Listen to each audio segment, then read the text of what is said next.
شیرین امانزاده وزیر تازه تعیین مهنت، مهاجرت و شغل اهالی تاجیکستان روز 21 دکبر در صفحه‌اش در فیسبوک سه عکس ملاقاتش با زنان کارجو در مرد کاربازار را نشر کرده است.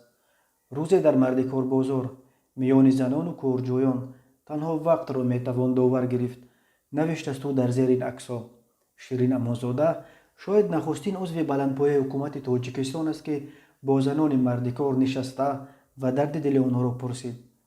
بسیاری‌ها برای چنین عمل به او آفرین خواندند. شیرین امانزاده را نمونه عبرت برای دیگر منصبداران تاجیک مینامند. شیرین امانزاده 5 فوریه سال 1978 در دوشنبه به دنیا آمده.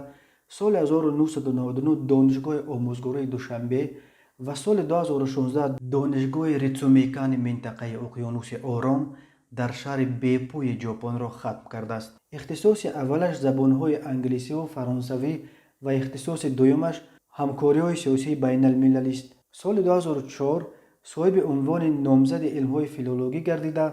سال 2008 جایزه به نام اسماعیل سامانی برای عالمان جوان در سایه علم و تکنیک را به دست آورده است. عائله‌دار، صاحب 2 فرزند. سال 2016 شیرین امانزاده برای تحصیل به ژاپن رفته. بعد بازگشت از تحصیل در سال 2017 معاون رئیس کمیته رشد سیاحی تعیین شد.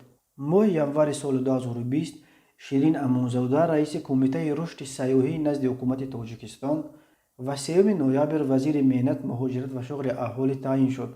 شیرین امانزاده ضمناً از انگشت شمار اعضاهای حکومت تاجیکستان است که در شبکه‌های اجتماعی خیلی فعال است. شیرین امانزاده جوانترین عضو حکومت تاجیکستان که 3 نوامبر سال جاری وزیر مهنت، مهاجرت و شغل اهالی تاجیکستان تعیین شد. بعد تعیین شدنش به این مقام به سر گور مادرش رفته قسم یاد کرد که در این مقام حلال و صادقانه به وطن و به مردم خدمت خواهد کرد.